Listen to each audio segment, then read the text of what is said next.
প্রতিদিনের মতোই আজকেও সকাল সকাল ঘুম থেকে উঠে ব্রাশ ট্রাশ করে একদম কিন্তু ফ্রেশ হয়ে নিয়েছি। ফ্রেশ হয়ে সোজা চলে এসেছি এ ঘরে। আর এ ঘরে এসে দেখো প্রতিদিনের মতোই হাউস কোটটা পরে নিচ্ছি, কারণ সকালের দিকটায় বেশ ভালোই ঠান্ডা লাগে সে কারণে। তারপর দরজাটা খুলে বাইরে বেরিয়েছি। দেখো বাইরের চারিদিকের পরিবেশটার অবস্থা। কালো সারা রাত ধরে বৃষ্টি হয়েছে, আর এখন কিন্তু ঝিরিঝিরি বৃষ্টি পড়েই চলছে, যে এক ফোঁটা দু ফোঁটা করে। আসলে ঝিরিঝিরি পড়ছে বলে দেখা যাচ্ছে না। আর চারিদিকটা দেখো জলে জলারণ্য হয়ে আছে। আর পেছন দিকের পাহাড়গুলোকে দেখছো, এখনও কিন্তু সাদা মেঘে ঢেকে আছে।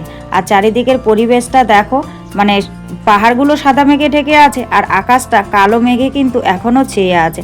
এখনও মনে হচ্ছে যেন যখন তখন বৃষ্টি নেমে যেতে পারে চারিদিকের পরিবেশের অবস্থা। তো যাই হোক, তারপর চলে এলাম ঘরে। ঘরে এসে কিন্তু আমি রান্নাঘরে চাটা বসিয়ে দিয়েছি। তবে হ্যাঁ, চা করার আগে কিন্তু বাসি ঘরটা আমি ঝাড়ু দিয়ে নিয়েছি। তবে ওই চারিদিকে জলে ভেজা ছিল বলে চারিদিকটা ঝাড়ু দিতে পারিনি, শুধুমাত্র এই ঘরটাই ঝাড়ু দিয়ে বাসিটা ভেঙেছি।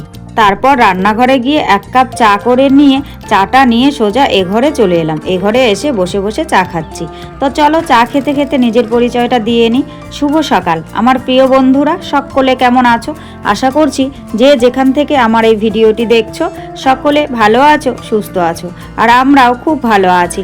অরুণাচল প্রদেশের এই ছোট্ট পাহাড়ি গ্রাম থেকে আমি মামনির সংসারের আরও একটি নতুন ব্লগে তোমাদের সবাইকে স্বাগত জানিয়ে তোমাদের সবাইকে সাথে নিয়ে আজকের ব্লগটি শুরু করে দিয়েছি। আমি আশা করছি আজকের ব্লগটিও তোমাদের খুব ভালো লাগবে, তাই সম্পূর্ণ ব্লগটি জুড়ে আমার সাথে থাকার অনুরোধ রইল। আজ ছিল রবিবারের সকাল। ঘড়ির কাঁটায় বেলা বেজেছিল সকাল 6টা। সকাল 6টা থেকেই আমি তোমাদের সবাইকে সাথে নিয়ে আজকের ব্লগটি শুরু করে দিয়েছি। যারা নতুন এসেছো, আমার ব্লগটি যদি ভালো লাগে প্লিজ একটি লাইক করে চ্যানেলটি সাবস্ক্রাইব করে আমার পাশে থেকো। আর যারা আগের থেকেই আমার পাশে আছো তাদেরকে আমার অসংখ্য অসংখ্য ধন্যবাদ, আর আমার মন থেকে অনেক অনেক অনেক ভালোবাসা। তো তোমরা দেখলেই চাটা খেয়ে আমি কিন্তু মেয়ের জন্য একটুখানি স্যুপ বসিয়ে দিয়েছি। স্যুপ বসিয়ে দিয়ে সোজা বাইরে এসে নাইটিটাকে মেলে দিলাম, আর তুলসী গাছটার ঢাকাটা কিন্তু খুলে দিলাম, কারণ এই যে খুব সুন্দর রোদ্দুর বেরিয়ে গেছে। সারা রাত বৃষ্টি হওয়ার পর সকাল দিকে বৃষ্টিটা থেমে গিয়ে দেখো কি সুন্দর সূর্যি মামা হাসি দিয়ে বেরিয়ে পড়েছে। আর এত সুন্দর রোদ দেখেই কিন্তু আমি তুলসী গাছটা এতদিন ঢাকা ছিল ওটাকে খুলে দিলাম, আর কালকের যে ভেজা নাইটিটা ছিল সেটাকেও সঙ্গে সঙ্গে মেলে দিলাম, রোদের ঝলকে যত তাড়াতাড়ি সম্ভব শুকিয়ে যাক। তারপর এই চারিদিকটা আবারও কিন্তু সুন্দর করে ঝাটফাট দিয়ে নিলাম। ঝাঁট দিতে গিয়ে দেখি জুতোটার মধ্যে একটা জোক ছিল। তারপর ঘর থেকে লবণ নিয়ে এসে জোকটার উপরে দিয়ে দিলাম। জানি না ওটা হয়তো পায়ের সঙ্গে এসেছিল। তারপর সোজা চলে এসেছি ঘরে। ঘরে এসে এখন বিছানাটা গুছিয়ে নিচ্ছি। তো মশারিটা গুছাতে গিয়ে মনে পড়লো এত সুন্দর যেহেতু রোদ উঠেছে, আর অনেক দিন থেকে না এই কাঁথা কম্বলগুলো রোদ্দুরে মেলে দেওয়া হচ্ছে না, কেমন একটা গন্ধ গন্ধ হয়ে যাচ্ছে স্যাঁতস্যাঁতে। সে কারণে ভাবছি এগুলোকে রোদ্দুরে মেলে দেবো। তাই এগুলোকে আর ভাঁজ করলাম না। আর জানালাটাও সুন্দর খুলে দিলাম, বেশ ঘরটায় রোদ পড়ে ঘরটাও ঝনঝনা হয়ে যাবে সে কারণে। তারপর দেখো ব্ল্যাঙ্কেট দুটোকে নিয়ে চলে এলাম। ব্ল্যাঙ্কেট দুটো কিন্তু দড়িতে সুন্দর করে আমি দিয়ে দিচ্ছি। আর দেখো রোদ উঠতেই চারিদিকের পরিবেশটা কত সুন্দর লাগছে। তারপর চেয়ার দুটোকে বের করে নিলাম, কারণ ওই যে তোষক দুটো আছে বিছানায়, সেই তোষক দুটো বাইরে বের করে দিই। কারণ কি বলতো, অনেকটাই ড্যাম হয়ে গেছে, বেশ কিছুদিন থেকে বৃষ্টি হচ্ছে তো। আর বৃষ্টি হলে পরে কাপড় চোপড় এমনিতেই ড্যাম হয়ে যায়, তাছাড়া রোদ্দুরও নেই। সে কারণেই তোষকগুলোকেও কিন্তু সুন্দর করে বাইরে মেলে দিলাম। একটা দিলাম চেয়ারে, আর একটা কিন্তু রশিতেই মেলে দিলাম। তারপর ভাবছি যে না, বালিশগুলো আর বাকি থাকে কেন, যেহেতু তোষক টোষক সব কিছু দিয়েছি, তো চাদরটাও একটু মেলে দিই, আর সঙ্গে কিন্তু বালিশগুলোও মেলে দিই। তো সবগুলোকে মেলে দিয়ে তারপর দেখো মেয়ের জন্য যে স্যুপটা করেছিলাম সেটা নিয়ে মেয়ে কিন্তু বারান্দায় রোদ্দুরে বসে বেশ সুন্দর খেতে বসে গেছে। আসলে খুব সুন্দর রোদ্দুর উঠেছে তো সে কারণে। কাল যে কাপড়গুলো কেচেছিলাম সেগুলো আর ভাঁজ করা হয়নি।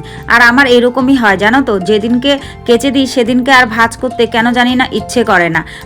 সন্ধ্যের পর থেকে আমার আর কোনো কাজকর্ম করতেই তেমন একটা ইচ্ছে করে না, আর তেমন একটা কাজকর্ম করি না। যেগুলো না করলেই নয়, শুধুমাত্র সেগুলোই করি। তাই কিন্তু কাপড় চোপড়গুলো বিছানাটার উপরে এভাবেই ছিল। আর এখন দেখতে এতটা পরিমাণ বাজে লাগছে কি বলবো। তাই আর দেরি না করে কিন্তু কাপড়গুলো ভাঁজ করতে বসে গেলাম, কারণ এই কাপড়গুলো ভাঁজ করতেও কিন্তু অনেকটাই অনেকটাই সময় লাগবে।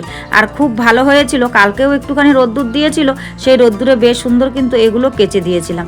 দেখেছো কি পরিমাণ জামা কাপড় জমেছিল, বৃষ্টি হলে পরে এত পরিমাণ জামা কাপড় জমে কি বলবো, তারপর ধুতে কিন্তু প্রচুর কষ্ট হয়। তো যাই হোক, কাল সুন্দর করে কাচা ধোয়া করে দিয়েছি, আজ বেশ সুন্দর কিন্তু দেখো এগুলো শুকিয়ে গেছে আর সুন্দর করে ভাঁজ করে রেখে দিচ্ছি, তাহলে ঘরটাও বেশ ভালো লাগবে। নাহলে এই কাপড়গুলো এদিক সেদিক ঝুলে ঝুলে থাকে, ঘরদোরগুলো দেখতে একদম বিছড়ি লাগে, সে কারণে কেচে দিয়েছি, খুব ভালো হয়েছে। আমার নাইটিগুলোও কেচে দিয়েছিলাম, সেগুলো তো কালকেই মানে অর্ধেক বেলাতেই সুন্দর শুকিয়ে গেছে। আর ওই কাপড়গুলো সোয়েটার টোয়েটারগুলো কিন্তু শুকোতে একটু সময় লেগেছে।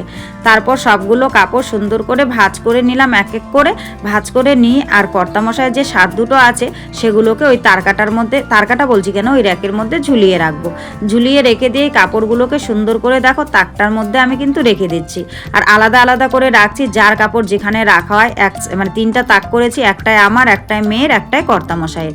তারপর কাপড় চোপড় ভাঁজ করে নিয়ে সোজা চলে এলাম রান্নাঘরে, কারণ রান্না বান্নাটাও তো করতে হবে, তাই না। টুকরো টুকরো করে দেখো বেগুন ভাজছি, আসলে এগুলোকে পালং শাক দিয়ে করব। কাল কর্তামশাই পালং শাক নিয়ে এসেছিল, সকালের দিকটায় পালং শাকটা সুন্দর করে বেছে ধুয়ে রেখেছি। তো যেহেতু এই জিনিসটা বাছা ধোয়া রেডি আছে, সে কারণে ভাবছি ভাতটা বসানোর আগে আমি শাকটাই করে নিই, তাই কিন্তু আগে আমি শাকটাই বসিয়ে দিয়েছি। আর পালং শাক বেগুন দিয়ে করলে আমি সাধারণত এভাবেই করি, কালো জিরে ফোড়ন দিয়ে, কিন্তু আজ জানো তো একটুখানি রসুনও দিয়েছি, কারণ কর্তামশাই বলেছে একটুখানি রসুনও দিতে, সে কারণে রসুন কালো জিরে দুটোই দিয়েছি। তারপর শাকটা নামিয়ে বসিয়ে দিলাম ভাত, কারণ পরে কি তরকারি করব সেটা এখনো রেডি নেই, ততক্ষণে আমার ভাতটা হয়ে যাবে। ভাতটা নামিয়ে দেখো এদিকে রেডি করে নিয়েছিলাম তেতো করলা আর আলু, কারণ কর্তামশাই তেতো করলাও নিয়ে এসেছিল, বলেছে তেতো করলা আলু ভাজা করতে, সে কারণে তেতো করলা আলু কেটে নিয়ে সেগুলোকে লবণ দিয়ে কচলে নিয়েছি। কচলে নিয়ে সুন্দর করে দেখো তেতো করলা আলু ভেজে নিলাম। তেতো করলা আলু ভাজা হতে হতেই কিন্তু তরকারির জন্য আমি সবজি কেটে নিয়েছি। তো কেটে নিয়েছি বেগুন আর আলু, এই যে বেগুনগুলো দেখছো, যেহেতু সরু বেগুন তাই 2 টুকরো করেই কেটে নিয়েছি। বেগুনগুলোকে ভেজে নামিয়ে রেখে এখন কিন্তু সুন্দর করে আলুগুলোকেও ভেজে নামিয়ে রাখলাম।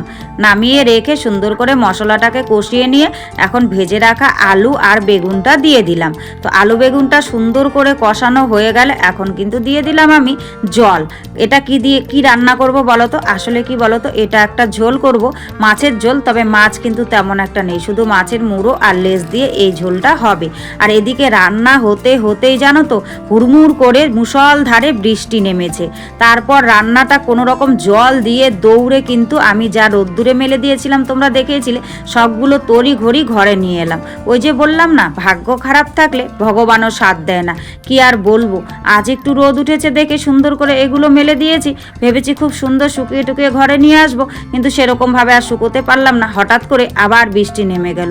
ওই যে ভাগ্য খারাপ, ভগবানও আর সাথ দিল না, সে কারণেই এগুলোকে তড়িঘড়ি নিয়ে এসে এবার দেখো রান্নাটা কমপ্লিট করে নিয়ে আমি কিন্তু সুন্দর করে আবার গুছিয়ে নিচ্ছি, কারণ যেহেতু বৃষ্টি নেমে গেছে আর রোদ উঠবে বলে মনে হয় না, তো এগুলোকে ফেলে রেখে লাভ নেই। আর এগুলো এভাবে অগোছালো করে থাকলে ঘরদোরগুলো একদম দেখতে ভালো লাগে না, সে কারণে ভাবছি যে না, ফেলে রেখে লাভ নেই, যেহেতু রান্না বান্না সব কমপ্লিট হয়ে গেছে। তবে হ্যাঁ, বাসন ধোয়া মাজা কিন্তু এখনো কমপ্লিট হয় নাই, তো বাসন ধোয়া মাজাটা পরে করব, আগে বিছনাপত্রটা সুন্দর করে গুছিয়ে নিই। তাছাড়া কর্তামশাই খাওয়া দাওয়া করে একটুখানি গড়াগড়ি করবে, তখন যদি বিছানাটা না পায় তাহলে আবার বকাবকি করবে, সে কারণেই কিন্তু আমি বিছানাটাই আগে সুন্দর করে গুছিয়ে নিচ্ছি।